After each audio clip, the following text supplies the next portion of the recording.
Here we are, back in my office. You're with me, Brian, and we're going to take a look at this rare and very nice 18th century geography book. It's American in a period original modeled calf binding. The spine is dried and the leather is chipped on the surface. It does retain the original title label, which is quite nice, and the book is still structurally sound, which is also nice. The covers are strongly and firmly attached. The title page is Boston, 1797, and the front-facing map is one of North America, 1797, showing new discoveries. I notice here there is a tiny little stain at the top there, a white little mark that's trivial, but I want to point it out. It has 7 maps total. The map of Georgia West Territory here tells you that it wasn't ready when the book was prepared, so you had to contact the publisher to get it.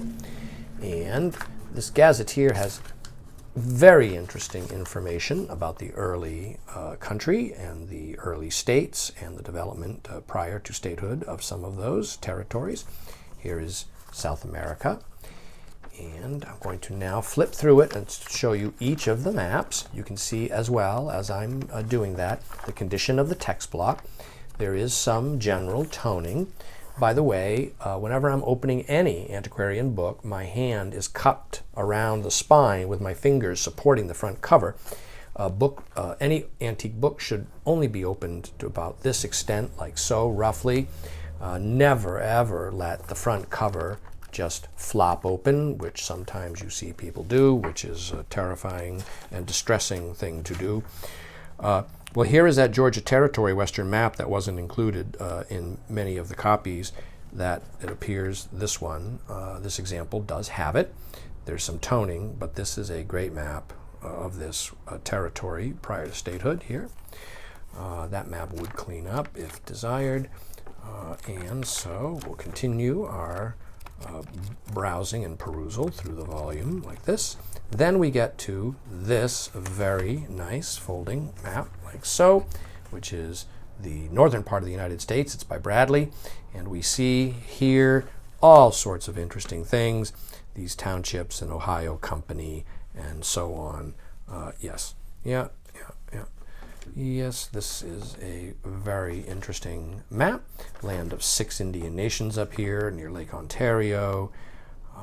There's a portage noted here, and so on.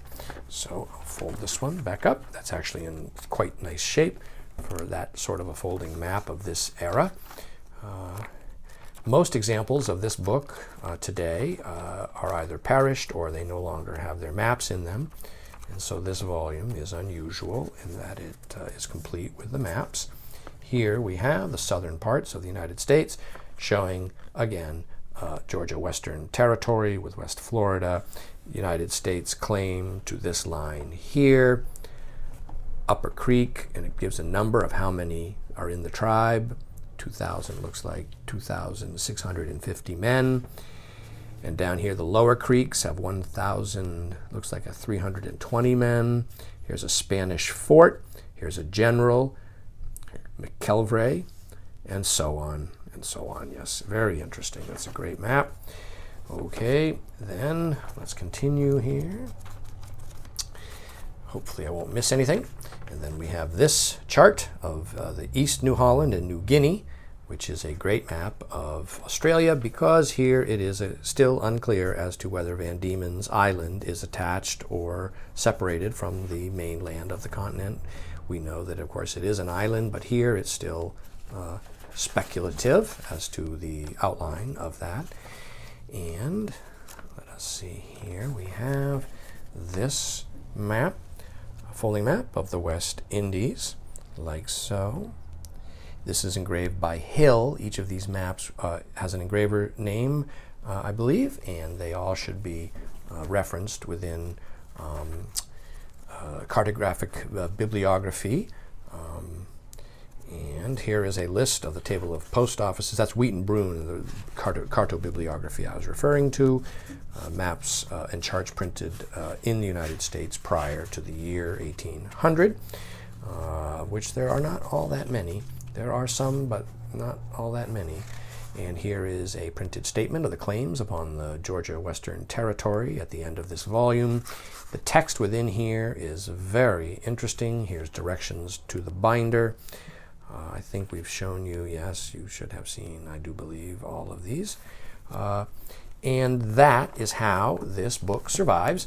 And it is available now online from me, Brian DiMambro.